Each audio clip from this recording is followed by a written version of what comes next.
Saludos a todos, estamos en el día 2 de 2, en el día 85, 2 de 2. Seguimos con el Nuevo Testamento, Evangelio San Marcos, capítulo 3 al 6. En el nombre del Padre, y del Hijo y del Espíritu Santo. Amén. Padre nuestro que está en el cielo, santificado sea su nombre. Venga a nosotros su reino. Hágase su voluntad en la tierra como en el cielo. Denos hoy nuestro pan de cada día. Perdone nuestras ofensas, como también nosotros perdonamos a los que nos ofenden. No nos deje caer en tentación y líbranos del mal. Amén. La muchedumbre sigue a Jesús. Capítulo 3, versículo 7. Jesús se retiró con sus discípulos hacia el mar y le siguió una gran muchedumbre de Galilea, también de Judea, de Jerusalén, de Idumea, del otro lado del Jordán, de los alrededores de Tiro y Sidón. Una gran muchedumbre, al oír lo que hacía, acudió a él. Entonces, a causa de la multitud, dijo a sus discípulos que le prepararan una pequeña barca para que no le aplastaran, pues curó a muchos, de suerte que cuantos padecían dolencias se le echaban encima para tocarlo.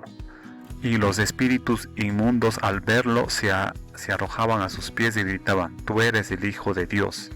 Pero él les mandaba enérgicamente que no les descubrieran. Institución de los 12.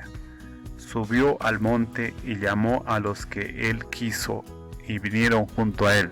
Instituyó 12 para que estuvieran con él y para enviarlos a predicar con poder de expulsar los demonios. Instituyó a los 12 y puso a Simón el nombre de Pedro, a Santiago el de Zebedeo y a Juan el hermano de Santiago, a quienes puso por nombre Boanerges, es decir, hijos del trueno, a Andrés, Felipe, Bartolomé, Mateo, Tomás, Santiago el de Alfeo, Tadeo, Simón el Cananeo y Judas Iscariote, el mismo que lo entregó.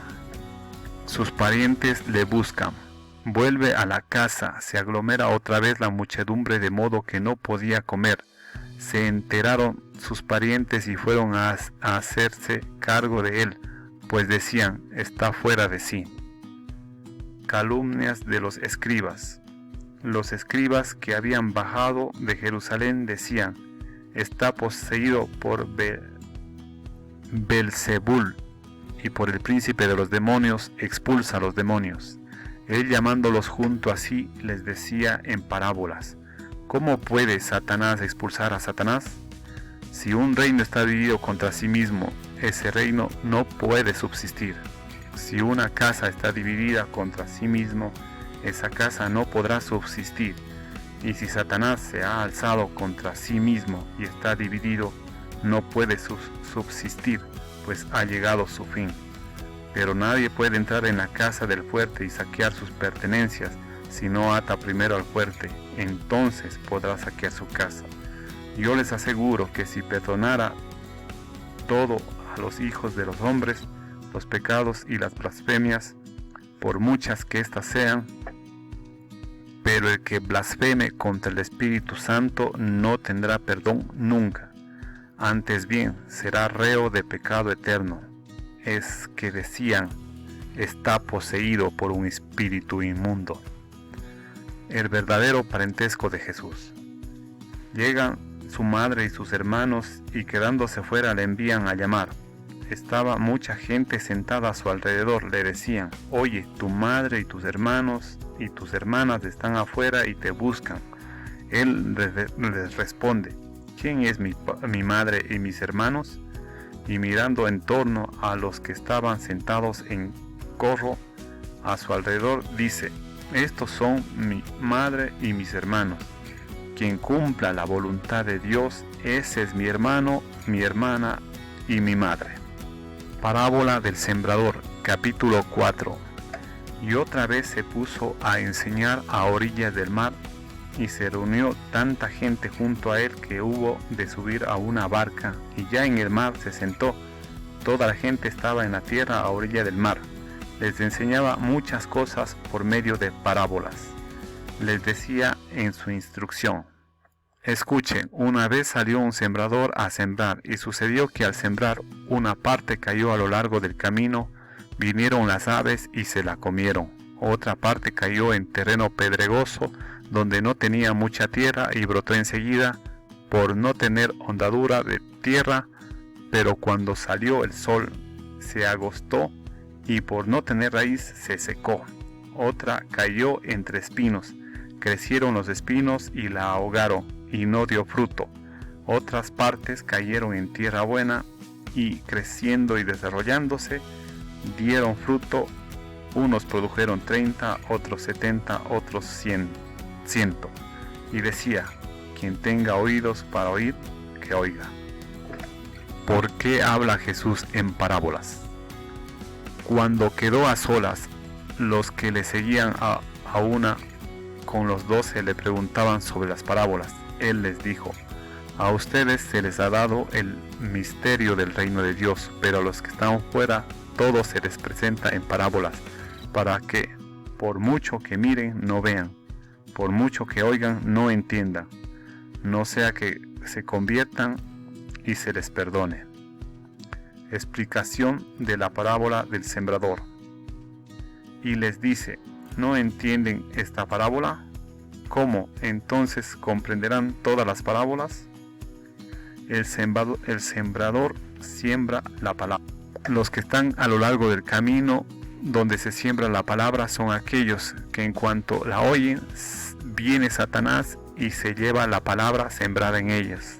De igual modo, los sembrados en terreno pedregoso son los que al oír la palabra al punto la reciben con alegría, pero no tienen raíz en sí mismos, sino que son inconstantes, y en cuanto se presenta una tribulación o persecución por causa de la palabra, sucumben enseguida. Y otros son los sembrados entre los abrojos, son los que han oído la palabra, pero las preocupaciones del mundo, la seducción de las riquezas y las demás concupiscencias les invaden y ahogan la palabra y quedan sin fruto. Y los sembrados en tierra buena son aquellos que oyen la palabra, la acogen y dan fruto, unos 30, otros 70, otros 100. ¿Cómo recibir y transmitir la enseñanza de Jesús? Les decía también: ¿acaso se trae la lámpara para ponerla debajo del celemín o debajo del lecho? ¿No es para ponerla sobre el candelero? Pues nada hay oculto si no es para que sea manifestado. Nada ha sucedido en secreto, sino para que venga a ser descubierto. Quien tenga oídos para oír, que oiga. Les decía también: atiendan a lo que escuchen.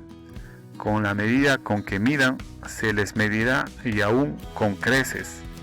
Porque al que tiene se le dará, y al que no tiene, aún lo que tiene se le quitará. Parábola de la semilla que crece por sí sola. También decía: el reino de Dios es como un hombre que echa el grano en la tierra. Duerma o se levante de noche o de día, el grano brota y crece, sin que él sepa cómo. La tierra da el fruto por sí misma.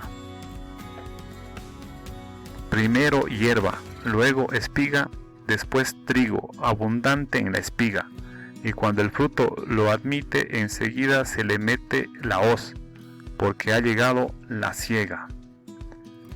Parábola del grano de mostaza. Decía también: ¿con qué compararemos el reino de Dios? ¿O con qué parábola la expondremos? Es como un grano de mostaza, que cuando se siembra en la tierra es más pequeña que cualquier semilla que se siembra en la tierra, pero una vez sembrada crece y se hace mayor que todas las hortalizas, y echa ramas tan grandes que las aves del cielo anidan a su sombra. Conclusión de las parábolas. Y les anunciaba la palabra con muchas parábolas como estas, según podían entenderle. No les hablaba sin parábolas, pero a sus propios discípulos se lo explicaba todo en privado. La tempestad calmada. Este día al atardecer les dice: pasemos a la otra orilla.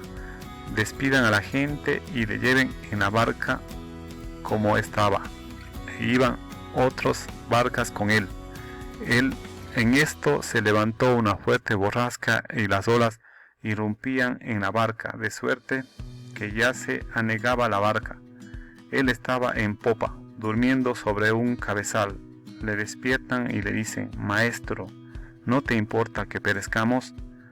Él, habiéndose despertado, increpó al viento y dijo al mar: Calla, enmudece. El viento se calmó y sobrevino una gran calma, y les dijo: ¿Por qué están con tanto miedo? ¿Cómo no tienen fe?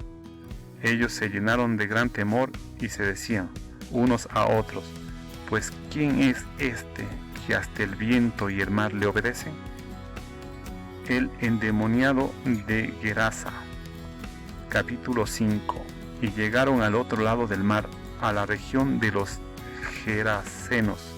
Apenas saltó de la barca, vino a su encuentro entre los sepulcros un hombre con espíritu inmundo que moraba en los sepulcros, y a quien nadie podía ya tenerlo atado, ni siquiera con cadenas, pues muchas veces lo había atado con grillos y cadenas, pero él había roto las cadenas y destrozado los grillos, y nadie podía dominarlo. Y siempre, noche y día, andaba entre los sepulcros y por los montes, dando gritos e hiriéndose con piedras. Al ver de lejos a Jesús, corrió y se postró ante él y gritó con fuerte voz: ¿Qué tengo yo contigo, Jesús, Hijo de Dios Altísimo? Te conjuro por Dios que no me atormentes. Es que él le había dicho: Espíritu inmundo, sal de este hombre. Y le preguntó: ¿Cuál es tu nombre? Le contesta: Mi nombre es Legión, porque somos muchos. Y le suplicaba con insistencia que no los echara fuera de la región. Había allí un gran rebaño de cerdos comiendo al pie del monte, y le suplicaron: Envíanos a los cerdos para que entremos en ellos. Y se lo permitió. Entonces los espíritus inmundos salieron y entraron en los cerdos, y los cerdos, unos 2000, se arrojaron al mar de lo alto del precipicio y se fueron ahogando en el mar. Los que cuidaban los cerdos huyeron y lo contaron por la ciudad y por las aldeas, y salió la gente a ver qué era lo que había ocurrido. Llegan junto a Jesús y ven al endemoniado, al que había tenido la legión, sentado, vestido y en su sano juicio, y se llenaron de temor. Los que lo habían visto les contaron lo que ocurrió al endemoniado y lo de los cerdos. Entonces comenzaron a rogarle que se alejara de su territorio, y al subir a la barca, el que había estado endemoniado le pedía estar con él, pero no se lo concedió, sino que le dijo: Vete a tu casa con los tuyos y cuéntales lo que el Señor ha hecho contigo y que ha tenido compasión de ti. Él se fue y empezó a proclamar por la Decápolis todo lo que Jesús había hecho con él, y todos quedaban maravillados. Curación de una hemorroísa y resurrección de la hija de Jairo. Jesús pasó de nuevo en la barca a la otra orilla, y se aglomeró junto a él mucha gente. Él estaba a orilla del mar. Llega uno de los jefes de la sinagoga, llamado Jairo, y al verlo cae a sus pies y le suplica con insistencia, diciendo: Mi hija está a punto de morir.